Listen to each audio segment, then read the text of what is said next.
7월 1일 살아계신 하나님의 말씀 사무엘상 7장 10절부터 14절 말씀으로 에베네셀이 되신 하나님이라는 제 말씀 드립니다. 하나님께서는 언제부터 우리에게 관심을 두셨을까 생각해 봅니다. 정작 깨닫고 보니까 참 너무나 놀라운 일이지만 그것이 당연시 되면서 감사를 모른 채 살아온 것이지. 하나님께서는 우리의 생명이 움틀 때부터 함께하기 시작하셨고 그로부터 이날까지 함께하여 오셨고 앞으로도 또 하나님께서 우리 돌아가는 그날까지 우리와 함께하실 것이라는 사실입니다. 어떤 일은 이런 말씀을 들으면 고개는 끄덕이면서도 추상적인 생각 때문에 등한시에 글지도 모릅니다.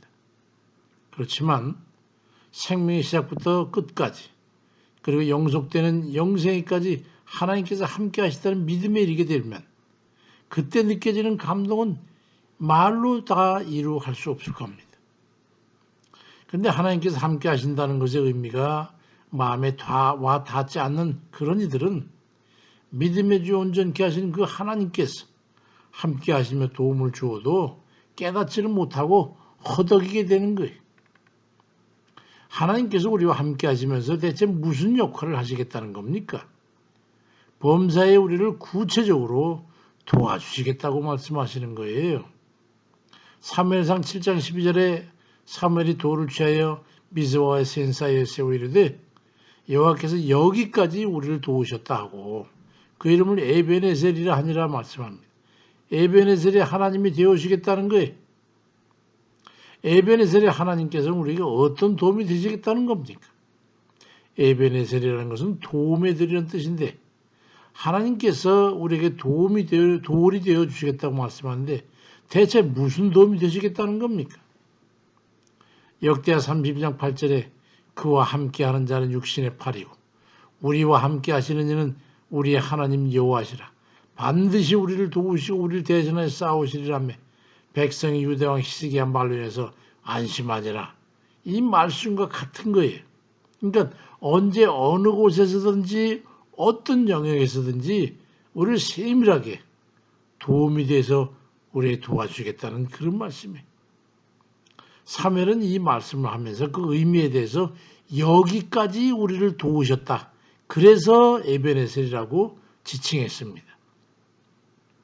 그럼 여기까지라는 것은 공간적, 시간적으로 이스라엘이 시작부터 이 말씀이 존속되는 그때와 그곳, 거기까지를 지칭하는 말입니다. 그러니까 이스라엘의 시작인 야곱의 12자손이 애굽에서 번성하고 출애굽해서 가나안으로 가서 그것을 정복하고 정착해 살면서 블레셋 족속들을 거의 멸족시킬 때까지 그들과 함께 하셨다는 그런 표현이에요.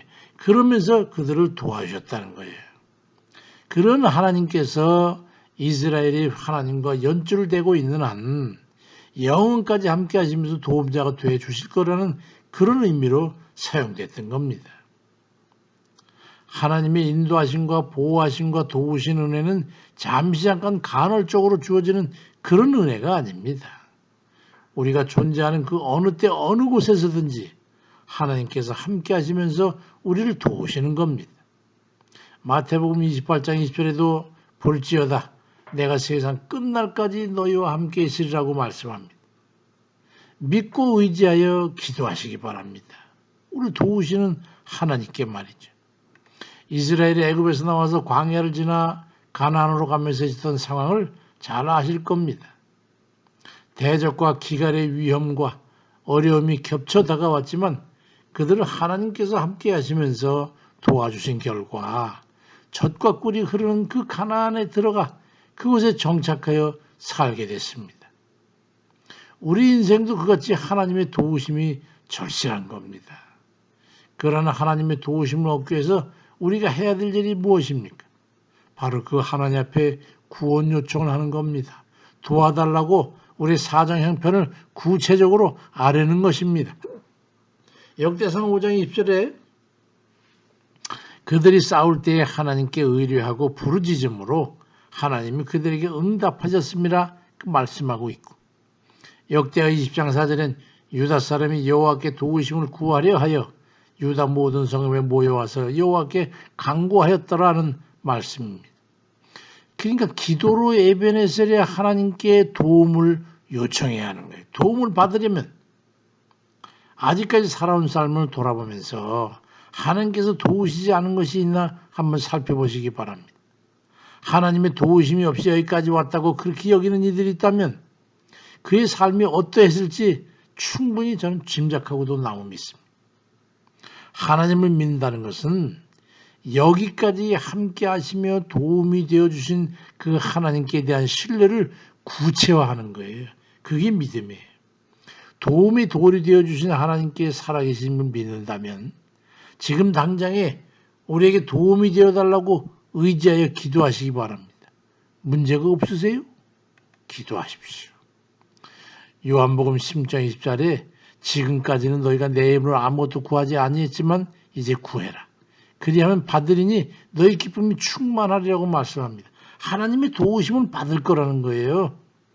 여기까지 도우심이 함께 하신 하나님을 믿는다면 앞으로도 그 하나님께서 함께 동행하시면서 도와주실 것을 믿고 구체적이며 세세한 내용으로 간절히 구해서 하나님의 충만한 은혜가 임하는 그런 이들 다 되시길 주의 이름으로 축원드립니다. 아멘입니다.